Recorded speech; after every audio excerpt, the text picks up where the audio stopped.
ఓం నమః శివాయ. ఓం నమో నారాయణాయ. తెలుగు మాసాలలో అత్యంత పుణ్యప్రదమైన మాసంగా కార్తీక మాసం కనిపిస్తుంది.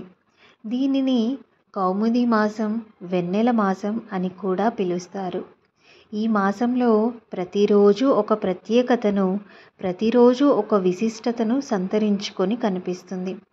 పరమశివుడికి, విష్ణుమూర్తికి అత్యంత ప్రీతికరమైన మాసంగా కార్తీక మాసం చెప్పబడుతుంది. ఈ మాసంలో చేసే నదీ స్నానం, దీపారాధన, జపం, దానం, ఉపవాసం, నోములు, వ్రతాలు, పురాణ పఠనం, పురాణ శ్రవణం విశేషమైన ఫలితాలను ఇస్తాయని ఆధ్యాత్మిక గ్రంథాల్లో చెప్తున్నారు. సదాశివుడు భక్త సులభుడు. దోసెడు నీళ్లతో అభిషేకిస్తే చాలు ఆయన ఆనందంతో మురిసిపోతాడు. పిడికెడు మారేడు దళాలు సమర్పిస్తే చాలు సంతోషంతో పొంగిపోతాడు. అంకిత భావంతో శివ, శంకర అని పిలిస్తే చాలు కరుణతో కరిగిపోతాడు. అలసట ఎరుగక పరుగు పరుగున కదలి వస్తాడు. తనని పూజించిన భక్తుల కోరికలను నెరవేర్చడం కోసం వరాల వర్షం కురిపిస్తాడు. అలాంటి ఈ మాసంలో విష్ణుమూర్తి దామోదరుడు అనే పేరుతో పూజాభిషేకాలు అందుకుంటూ ఉంటాడు. భక్తులను అనుగ్రహించే విషయంలో ఆయన శంకరుడితో పోటీ పడుతూ ఉంటాడు. ఇక వ్రతాలు, నోములు పేరుతో ఇటు పార్వతీదేవి, అటు లక్ష్మీదేవి కూడా ఈ మాసంలో పూజలు అందుకుంటూ ఉంటారు. స్త్రీలు కోరుకునే సౌభాగ్యాన్ని, సిరి సంపదలను అనుగ్రహిస్తారు. ఇలా దేవతల ఆరాధన త్వరగా ఫలించి వాళ్ళ అనుగ్రహాన్ని తేలికగా అందించే శక్తి కార్తీక మాసానికి మాత్రమే ఉంది. ఎన్నో యజ్ఞయాగాలు, జపతపాల వలన లభించే ఫలితం కార్తీక మాసంలో చేసే తేలికపాటి పూజాభిషేకాలతో పొందవచ్చని శాస్త్రాలు స్పష్టం చేస్తున్నాయి. అందువలన అడుగడుగున ఆధ్యాత్మిక పరిమళాలను వెదజల్లే కార్తీక మాసంలో భగవంతుడి అనుగ్రహాన్ని పొందే అవకాశాలను ఎలాంటి పరిస్థితుల్లోనూ వదులుకోకూడదు. కార్తీక మాసంలో అత్యంత పుణ్యప్రదమైనవిగా పురాణ పఠనం, పురాణ శ్రవణం కనిపిస్తాయి. ఈ మాసంలో కార్తీక పురాణం చదవడం వలన విశేషమైన ఫలితాలు లభిస్తాయి. కార్తీక మాసం యొక్క విశిష్టత మనకి పురాణాలలోనూ కనిపిస్తుంది. కార్తీక మాసం యొక్క గొప్పతనం ఏంటంటే ఈ పురాణంలోని విశేషాలను ఎవరితో చెప్పారు, ఈ పురాణంలో దాగిన అంశాలు ఎలాంటివి, కార్తీక పురాణం చదవడం వలన, వినడం వలన ఎలాంటి ఫలితాలు కలుగుతాయి అనేది ఇప్పుడు మనం కథల ద్వారా తెలుసుకుందాం. ముందుగా కార్తీకంలో ఆచరించదగిన విధి విధానాల గురించి తెలుసుకుందాం. గతంలో పృథు చక్రవర్తి కార్తీక మాస విధి విధానాల గురించి వివరించవలసిందిగా నారద మహర్షిని కోరుతాడు. ఆయన ప్రశ్నకి సమాధానంగా నారదుడు చెప్పడం మొదలు పెడతాడు. ఓ రాజా, కార్తీక వ్రతాన్ని ఆశ్వయుజ శుద్ధ ఏకాదశి రోజునే ఆరంభించాలి. ముఖమును, నాలుకను ఎప్పుడు కూడా శుభ్రంగా ఉంచుకోవాలి. సూర్యోదయానికి ముందుగా నదీ స్నానం చేసి ఆ తరువాత శివాలయానికి కానీ, విష్ణు ఆలయానికి కానీ వెళ్ళి స్వామి దర్శనం చేసుకోవాలి. స్వామి లీలా విశేషాల గురించి గానం చేస్తూ ఆనందించాలి. ఈ మాసంలో అడవి పూలు, తెల్లని అక్షింతలు విష్ణుమూర్తి పూజకి పనికిరావు. అలాగే శివుడి పూజకు మల్లెపూలు, బండి గురువింద పూలు, దిరిసెన పూలు పనికిరావు. అవిసె పూలతో సూర్యభగవానుడిని, తులసితో వినాయకుడిని, గరికతో దుర్గాదేవిని పూజించకూడదనే నియమం ఉంది.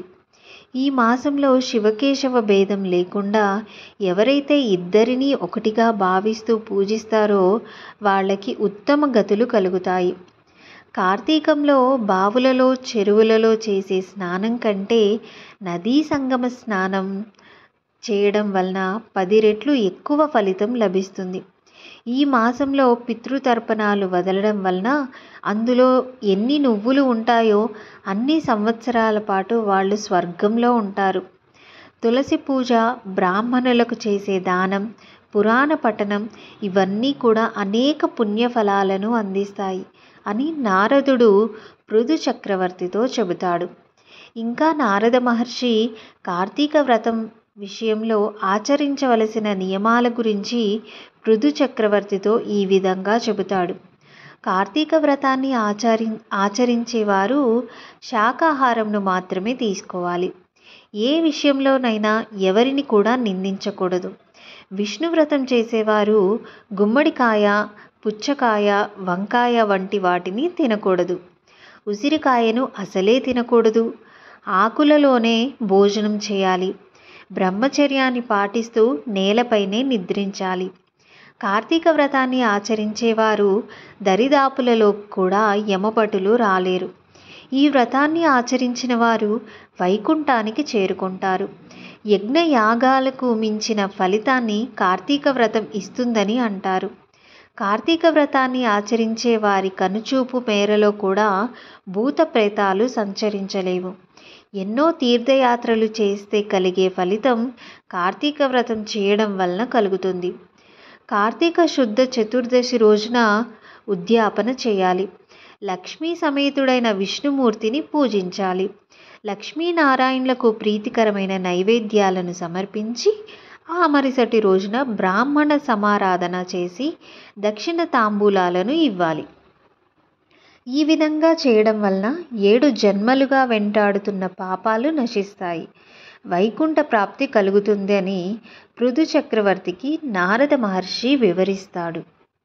కార్తీక పురాణం 1వ అధ్యాయం. కార్తీక మాసం ఎంతో పవిత్రమైన మాసం. అలాంటి ఈ మాసాన్ని గురించి వశిష్ఠ మహర్షి ద్వారా జనక మహర్షి తెలుసుకుంటాడు.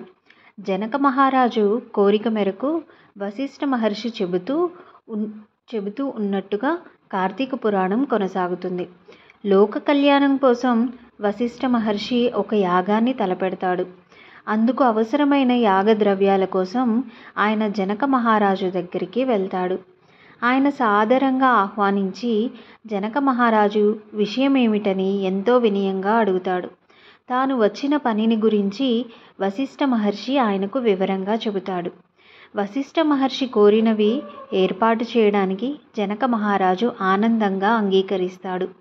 వశిష్ఠుడు తమ ప్రాంగణంలో అడుగుపెట్టడమే పెద్ద విశేషమని సంతోషాన్ని వ్యక్తం చేస్తాడు.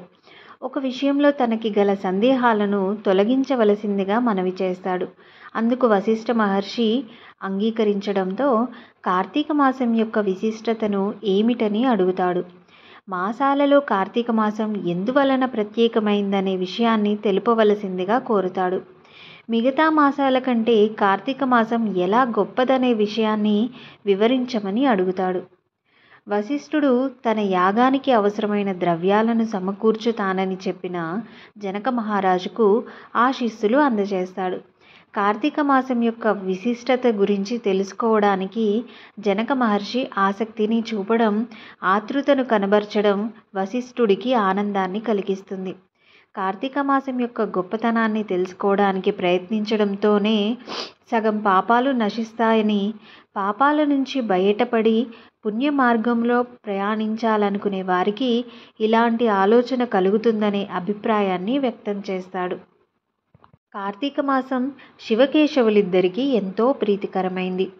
మహిమాన్వితమైన ఈ మాసంలో సూర్యోదయానికి ముందుగానే నిద్రలేవడం, నదీ స్నానం చేయడం, ఇటు శివుడిని అటు విష్ణుమూర్తిని అంకిత భావంతో పూజించడం వలన అనేక ఉత్తమ ఫలితాలు లభిస్తాయి.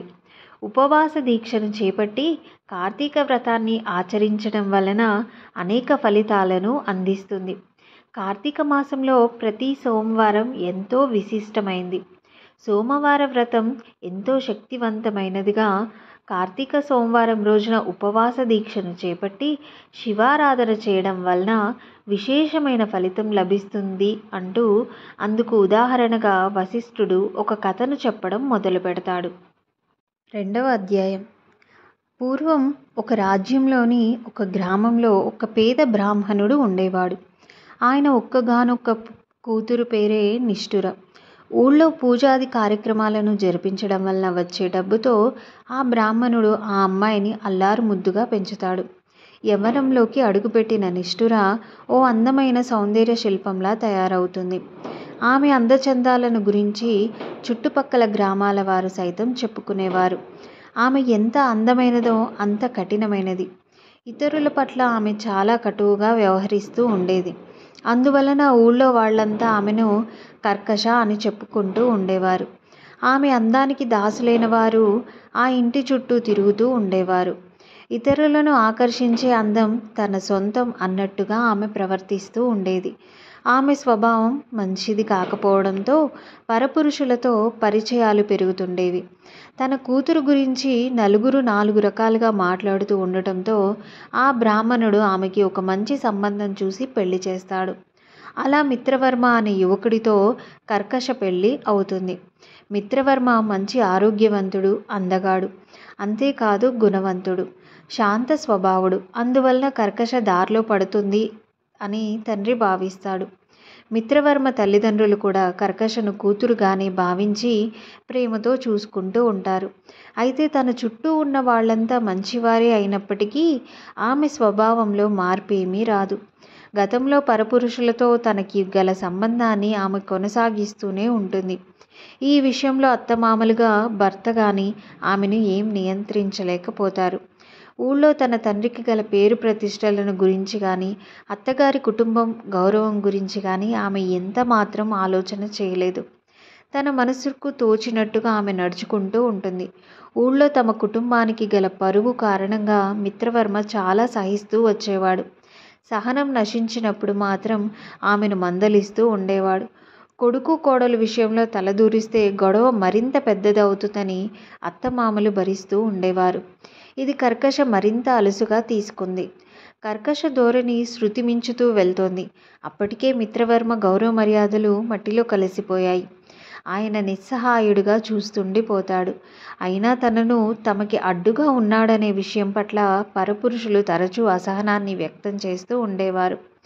దాంతో తన భర్తను అడ్డు తప్పించడమే పరిష్కారమని ఆమె భావిస్తుంది.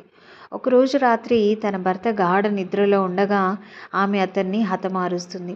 అతని శవాన్ని పొలిమేరల్లోని పాడుబడిన బావిలో పారేస్తుంది.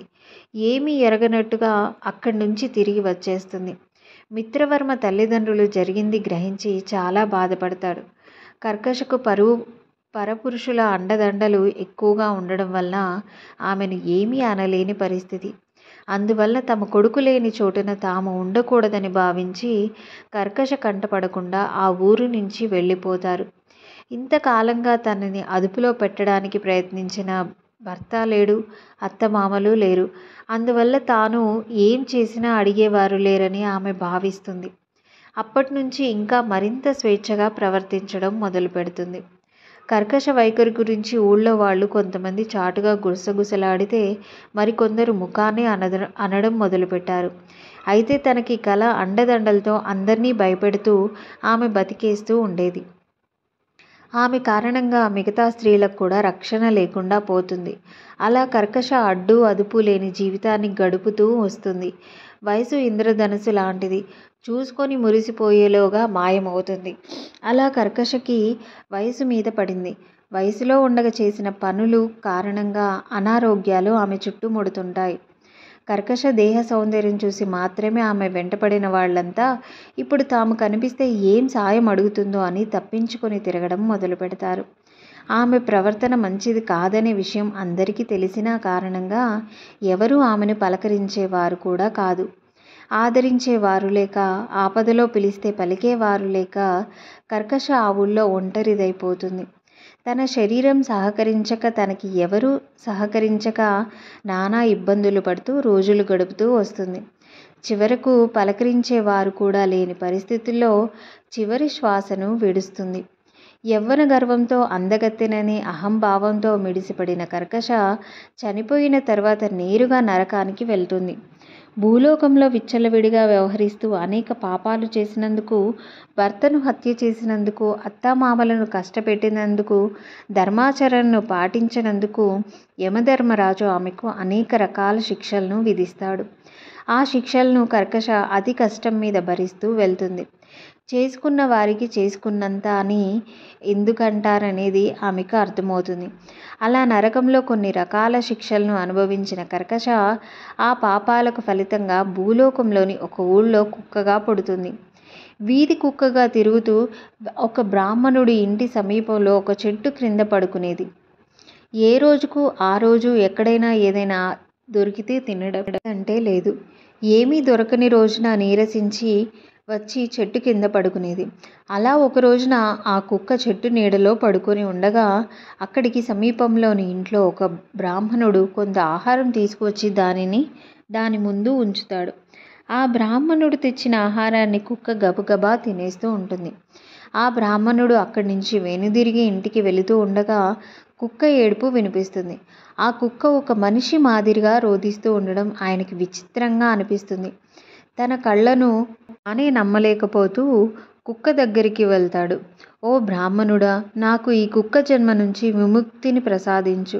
నేను చేసిన పాపాల నుంచి నాకు ముక్తిని ప్రసాదించు అని కుక్క దీనంగా అడుగుతుంది. ఒక కుక్క మనిషిలా మాట్లాడుతూ ఉండడం ఆయనకి చాలా ఆశ్చర్యాన్ని కలిగిస్తుంది. ఆ బ్రాహ్మణుడు అదే విషయాన్ని ఆ కుక్క దగ్గర వ్యక్తం చేస్తాడు. అప్పుడు కుక్క రూపంలోని కర్కశ, బ్రాహ్మణుడా, నేను 14 జన్మల క్రితం ఒక బ్రాహ్మణ కుటుంబానికి చెందిన యువతిని. ఆ జన్మలో నేను అనేక పాపాలు చేసిన కారణంగా నరకలోకంలో శిక్షలను అనుభవించాను. ఆ తర్వాత కుక్కగా 14 జన్మలు ఎత్తాను. ఇది 15వ జన్మ. అయితే ఈ విషయాలేవీ నాకు ఇంతకు ముందు వరకు గుర్తు రాలేదు. నువ్వు పెట్టిన ఆహారం తిన్న తర్వాతనే పూర్వజన్మలకు సంబంధించిన జ్ఞాపకాలు వరుసగా నాకు గుర్తు వచ్చాయి. ఒక కుక్కకి పూర్వజన్మ స్మృతి కలగడం, పైగా 14 జన్మల క్రితం తాను ఎవరన్నది చెప్పగలగడం ఆ బ్రాహ్మణుడికి ఆశ్చర్యాన్ని కలిగిస్తుంది. అందుకు కారణంగా అని ఆలోచన చేసి ఆయనకు విషయం అర్థమవుతుంది. హఠాత్తుగా నాకు పూర్వజన్మల గురించి విషయాలు ఎలా తెలిసాయి, దీనికి కారణం ఏమిటి అని కుక్కను అడుగుతాడు. తాను చేసిన సోమవార వ్రత ఫలితం ఇందుకు కారణమని ఆ బ్రాహ్మణుడు చెబుతాడు. నేను నియమనిష్టలు కలిగి బ్రాహ్మణుడిని. ఆచార వ్యవహారాలకు నేను ఎంతో విలువ ఇస్తాను. భగవంతుడి ఆరాధన పూర్తయ్యే వరకు ఎలాంటి ఆహారం తీసుకోను. అలాంటి నేను కార్తీక మాసంలో ప్రతిరోజు శివాభిషేకం చేస్తూ ఉంటాను. ఇక కార్తీక మాసంలో సోమవార వ్రతం ఎంతో విశిష్టమైనటువంటిది. ఈ వ్రతాన్ని ఆచరించేవారు ఉదయం నుంచి ఉపవాసం ఉంటూ నక్షత్ర దర్శనం తర్వాత భోజనం చేస్తారు. జీవరాశికి కొంత ఆహారం ఇచ్చి ఆ తరువాతనే భోజనం చేయవలసి ఉంటుంది. ఈ రోజున సోమవార వ్రతం ముగించి ముందుగా ఆ ప్రసాదాన్ని నేను నీకు ఆహారంగా అందించాను.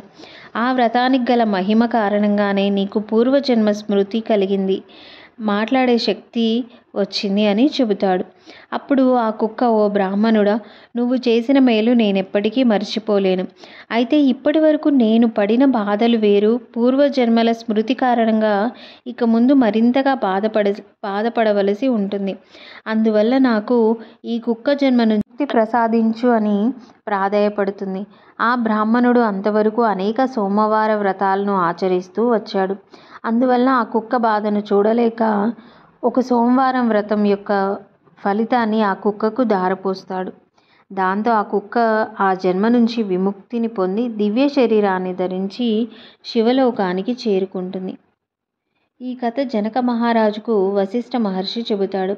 ఇలా ఒక యువతి తాను చేసిన పాపాల కారణంగా 15 జన్మల పాటు కుక్కగా పుడుతుంది. నానా బాధలు అనుభవిస్తూ వచ్చింది. ఇలాంటి కుక్క సోమవార వ్రతం ఫలితం కారణంగా శివలోకానికి చేరుకుంటుంది. సోమవార వ్రతానికి అంతటి శక్తి ఉంది. అది ఎలాంటి పాపాలనైనా భస్మం చేస్తుంది. పుణ్యరాశిని అమాంతం పెంచేసి ఉత్తమ జన్మలకు కారణమవుతుంది. ఉత్తమ గతులను పొందడానికి దోహదం చేస్తుంది.